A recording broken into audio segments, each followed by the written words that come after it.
I've spent the whole morning researching about Jeff's case. May he rest in peace.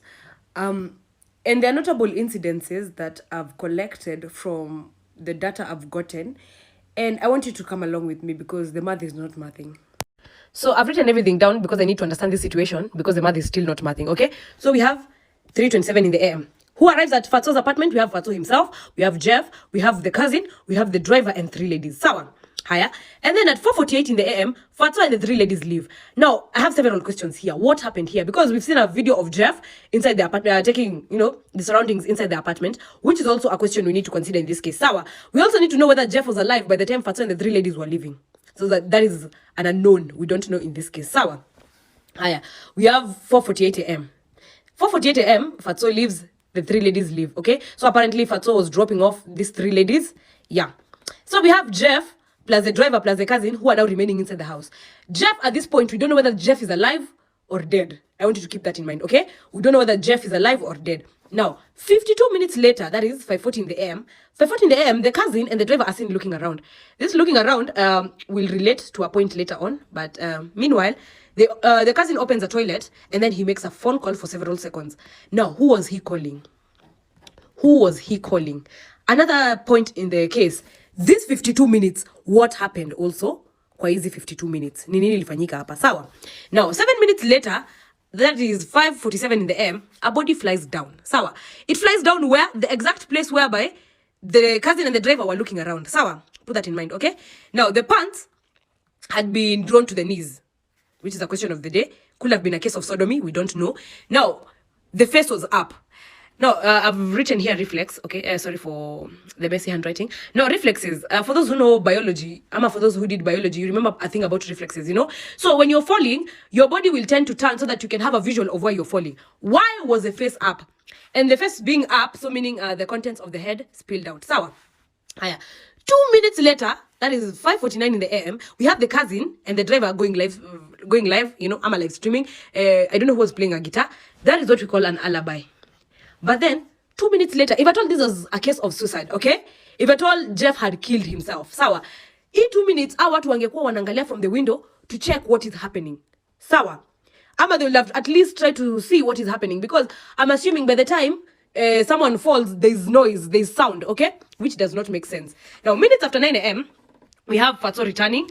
He comes back to his apartment. So he looks at the body and then he goes to his house. Apparently, some witnesses were saying that he was not remorseful. He had no shock in his face, which is another point in this case that needs to be investigated, okay? Now, here we are working with hypothesis, okay? And we have various unknowns in this case. Number 1, what happened between 3:27 AM and 4:48 AM? What happened up katikati? We need to know. Number 2, when Fatso and the 3 ladies, were leaving at 4:48 AM, was Jeff alive? If at all he was alive, what state was he in? Was he sober? Was he intoxicated? We need to know. Okay, if he was not alive, that makes Fatso and the 3 ladies suspects together with the driver and the cousin. So it means all of them are involved in the case. That is, if at all, Jeff was dead by the time Fatso and the 3 ladies were leaving. Okay, now let's continue. If at all Jeff was alive when Fatso and the 3 ladies were leaving, what happened in these 52 minutes between Jeff, the driver, and the cousin? Okay, what happened hapa katikati? Now at 5:40 AM, what was it that the cousin and the driver were looking around for? Okay, why were they looking around? Why did the cousin open a toilet? Who was this who was being called at 5:40 in the AM prior to the body flying down? Nani huyo alikuwa anapigiwa by the cousin? Okay, that is a hypothesis we also need that needs to be tested more or less.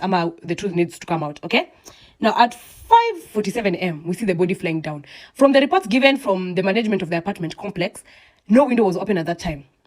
So how fast did they manage to fly the body down and close the window? Okay. Number 2, pants to knees. Is this a case of sodomy that we don't know? Was Jeff sodomized before he died? That is one thing we also need to know. The face was up. Back to the thing about reflexes. Why was Jeff's face up? Which brings us to this point of, was Jeff alive by the time he was flying down? Moving on swiftly, let's go to 5:49 in the AM, okay? 5:49 in the AM, the cousin and the driver live stream, which is clearly an alibi, okay? If at all it was a case of suicide, you want to tell me there was no noise? Noise was not a variable in this case. Because if at all someone had fallen, There had to be noise, whereby these two will come and check, Allah, what is going on, okay? Another thing, when the management said when the body was falling down, no window was open. How fast was the window closed by a dying man who was committing suicide? So there's a point I did not add. At 6 a.m., the management of the apartment complex came knocking around people's doors, inquiring about the situation, okay? I want you to keep in mind these people were live streaming at 5:49 in the AM. So by the time these people were knocking the door at 6 a.m., the cousin and the driver were dead asleep. People who are live streaming 11 minutes ago. Okay. Now, let's go to minutes after 9 a.m. Fatxo comes back. Can you have a detailed explanation of where Fatxo was with evidence? He looks at the body, and some of the people say he did not have remorse, ama he was not shocked. Which brings me back to this point. What happened here? By the time Fatxo was leaving, was Jeff alive? Why did the police mark it as a suicide? I'm praying Jeff gets the justice he deserves. However, from this case, we have more questions than answers.